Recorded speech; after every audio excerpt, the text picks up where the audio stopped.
Hello there. I don't know if I hear you. Dr. Booker. We'll get that in a minute. Okay. You hear me? But we don't hear you. Try clicking on the mute button, and next to the mute button, there's an arrow. Click on the arrow and click on the audio settings or decide which speaker. I don't know.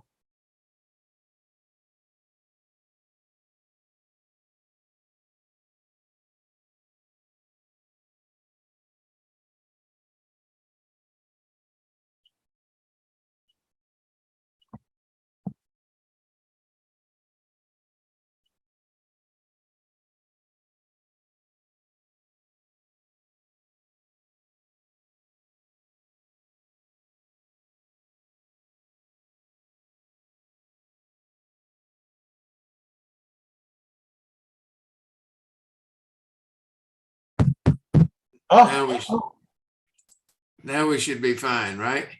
Now I hear you. Welcome. I didn't have my mic going well, so now we're fine. Yeah. How are you? How are you, sir? We're hanging in there. We're doing fine. One of our students went on to be with the Lord, so we've got a funeral Thursday with her, and so she wasn't that old either, you know. I don't know how old she was, but not that old. So that's part of it, you know. So what is her name? She loved the Jewish people. She loved Israel. She went to Israel with us and studied Hebrew. And very godly Christian woman who would certainly love you for sure, because you're so lovable, of course. So that's Thursday. A little glitch in our normal schedule here, but we're happy to be able to participate, you know. What is her name? Carmen, Carmen. Carmen. Carmen. Yes. She had kind of a tough upbringing. She from your neighborhood. I think when she was a kid, just to get away from home, she'd ride the buses around Manhattan. You know, so. But hey, with God's help, we muddle through some of these trials of life and find our place and make something worthy of our lives. So Carmen did that. We were very proud of her. She was also a registered nurse and did a lot of medical missionary trips in her life, helping people. So God bless Carmen. She's in his presence now, and we have that hope within our hearts. Did she have a family? Yeah, she has a family. Mm-hmm. So where did she live? In Houston. So that's coming up Thursday for us. And in the meantime, how long did you know her? How long did I know her? Gosh, since 97. So 25 years or so. Okay. Yeah. Wow. Very, very close. She had learned about a lot of these things through our ministry that she was part of. And she had Sabbath blessings in her home every Friday night. And so things that are hard for Jewish people to understand, that Christians are doing these things, you know. Definitely would have loved to have met her. And I wonder if I didn't meet her maybe once in Israel or in Houston. Never know. Never know. So anyway, but life keeps going, and we're here and you're there, and hopefully we'll get to meet you in person and give you a big hug one day. So I am planning. We haven't really announced it yet, but Uh-oh. no, We heard it first right here. no, yeah, nobody's really listening anyway, so it's okay. I'm planning a trip to Texas in October, right after the Feast of the Tabernacles. Okay. So I'm looking forward to seeing you then for sure. Well, do you have a date yet or not?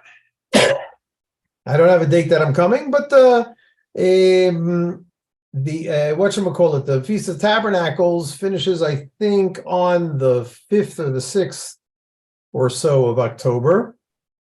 So sometime between then and probably Hold on, let me look and see. I've got it right here.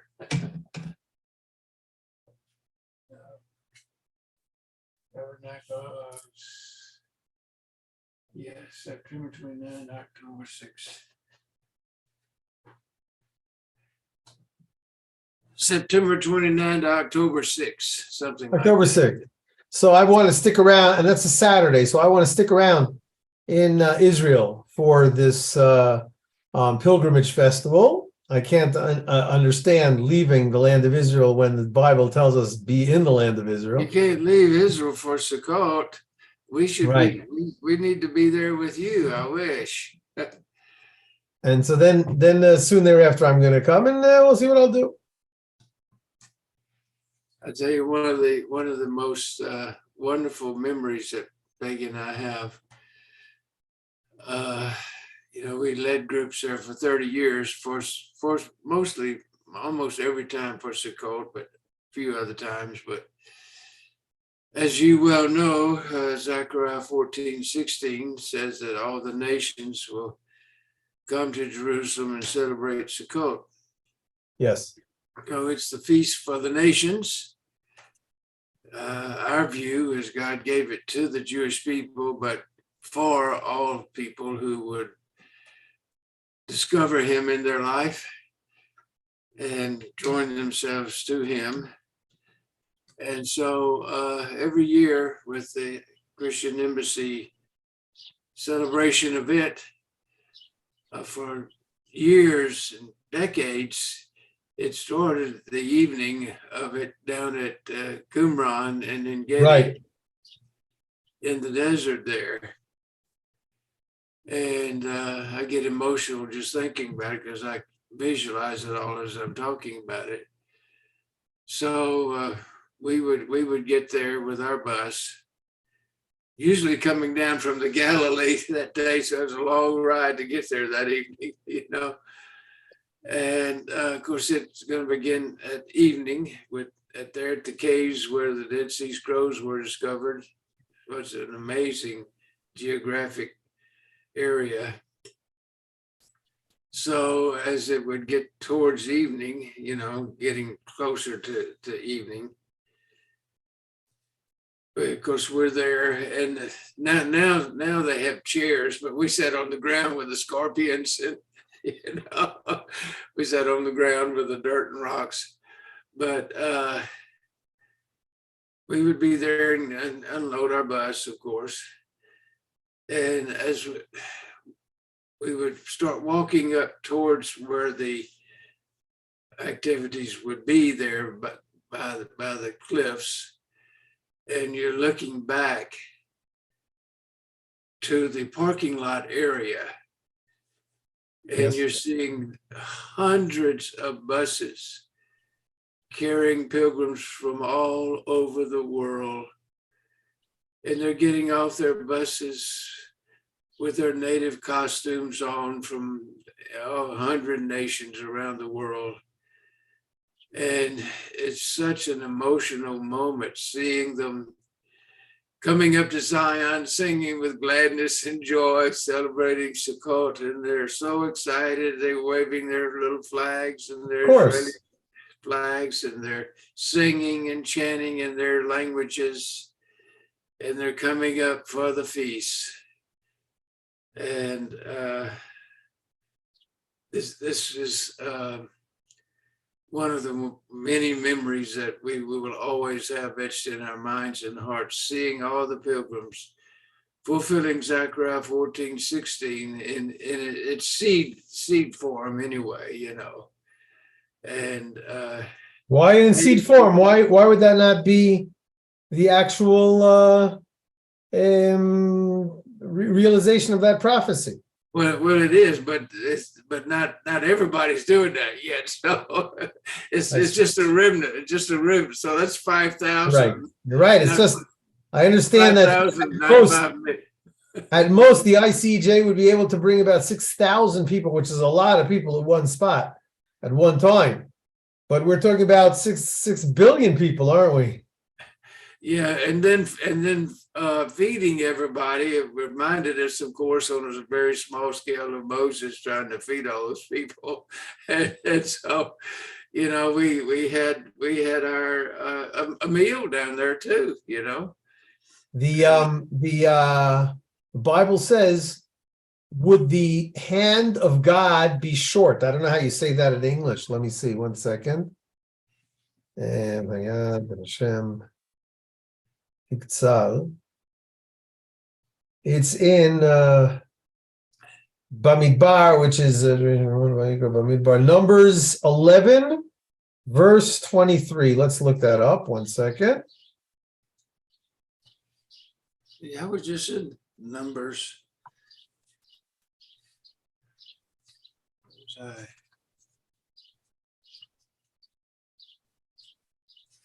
Let's see what we got here.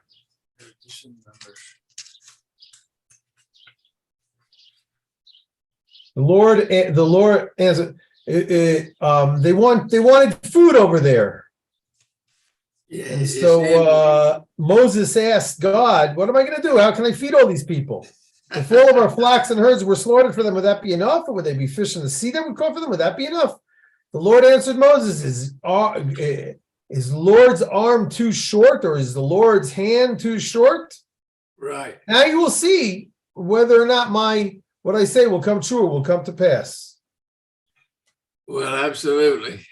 So, yeah, there's nothing too hard for God. That's for sure.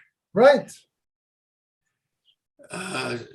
We're his human instruments are somewhat limited, though. But hey, I mean, to feed 5,000 people down in the desert, that's pretty amazing right there, you know. And so sometimes they would have some folks up there on the top of the cliff with their torches, and you know, the praise team way up there doing their praise dances to the Lord, and it's just so amazing. And then we have to come back to America. And you feel like you were up on that cliff and then you fell down off of it.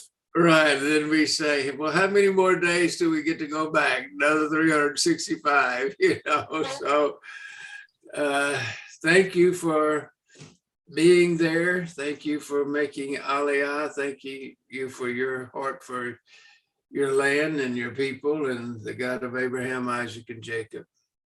We really have to thank God for creating this miracle and using me really as a player. I wouldn't say a pawn, but a big player in the show, in the great show that is the modern state of Israel, really modern history. But this is the center stage. Oh, absolutely. Well, Ezekiel calls it the navel of the earth, the center of the earth, you know. And from Zion, the Torah will go forth to all the nations.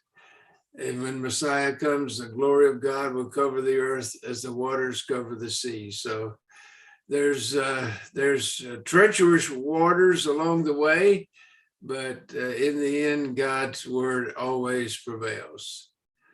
That's right. Okay, so you're saying that you're going to this funeral this Thursday. In Israel, I think in Israel and in Jewish tradition, funerals are held within 24 hours for the most part. upon the death, upon the passing. No, I understand. If you're waiting for somebody to come from abroad, then you wait a few more days. But ordinarily, if there's no reason to wait, then you do it even within by nightfall. No, I understand. The reality of our world here is that relatives often live several days away and have to get on a plane to get here and things like this. And it's just the reality. You have to wait till everybody can get there to have the funeral, or the way it works. Sometimes like a week or even 2 weeks until you have the funeral. Sometimes that would be unusual, but it can happen. Usually I would say for the most part, within a 5-day period, usually, but we do the best we can with what we got to work with. Yeah. Okay, what else is coming up on your radar? Well, I have various Zoom meetings with teaching certain things from the Bible. I don't like the Zoom meetings that much because I'm a minister, and I like to, because I can see you, but for most of them, you're just looking into this thing here on the computer. The camera. As a true minister of God, I like to see the people's faces. I like to touch them. I like to hold them. I like to pray for them and comfort them. You can't do any of that stuff through a computer or through television. Now, television, at least I can look into the camera and visualize the people that I'm talking to. But Yeah. this is harder than that, Why do you say that? Well, if you got a Zoom, you got an audience, and you can't Right. even see them. You're just talking into this thing here on the. Well, you can make it so that everybody, you can make what we call those the Hollywood squares of Zoom. You have, even if you have 50 people, you might not be able to see all 50. You can only see maybe 36 or something like that. But you can see them, those who have their cameras on. Well, that's if they're home somewhere. But if you're talking to an audience of people who are in a building, that's a different issue. Ah, I see what you're talking about. That's not like what we're doing here. This is much more fun here. But if you're talking to an audience, I'm actually just looking at the cameraman back in the camera room somewhere, fiddling with the dials, So I can't see the people. I can't really relate to them. But if you're just wanting to give out information, that's okay, I guess. But you can't really relate to the people that way. So, And that's really what counts, the relationship. well, absolutely. So human beings need to be able to have human contact, and I appreciate the technology, and we use it the best we can for God's purposes, but it never substitutes for one-on-one, face-to-face. Peggy and I traveled for 15 years to churches all over the United States Wow. back in the 80s. That's 2 or 3 meetings a week, 12 months out of the year. So we probably actually had laying on of hands, eyeball to eyeball, praying, probably 10,000 people over those periods of years. Wow. Yeah, so we miss that. I hear what you're saying. Absolutely. So hey, but we're here and we're doing our best, and we're helping everybody we can, and God's got us here still, and I'm working my way through what am I writing here on? Obadiah. I'm doing an updated teaching on Obadiah. Oh, very nice. Yeah, and Ovadia, as we say in Hebrew. Yeah, it's the shortest book in the Hebrew Bible. That's right. And it's so many parallels between Obadiah's words of warning and judgment to Edomites, the descendants Yeah. of Esau, and using modern day words, whenever they were able to terrorize the Jews, the descendants of Jacob, they threw a big party, passed out candy, and danced in the streets. Does that sound familiar? Yeah. So here we have the spiritual descendants of Esau, Edom, doing the same thing today. And while evil will have its way for a short time, the same judgment that God pronounced on Edom, he will also is pronouncing on those who are the spiritual descendants of Edom, who are doing the same thing the Edomites did when they terrorized the Jews centuries ago. So you see all these parallels here. Wow. And yeah, it's all there today, and nothing has changed. It's from a Christian standpoint, we see this as demonic spirits, and you can't shoot them with a gun. They change names, but they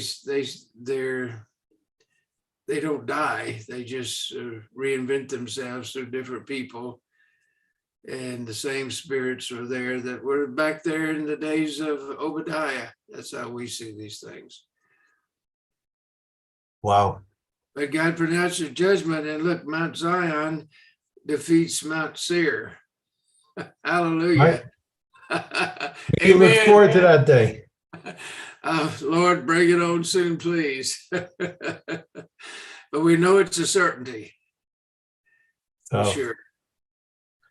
Okay, let's see. Next week is July 3rd. Let's see what we're doing for July 3rd. That's the fireworks day almost. Yeah, actually my sister's birthday is July 3rd, so I'm always happy to think of that day. So we'll meet that next week as well, Bezrat Hashem, with God's help. That'll be fine. Okay, I'm looking forward to seeing you, sir. As far as the broadcasting of this program, we might.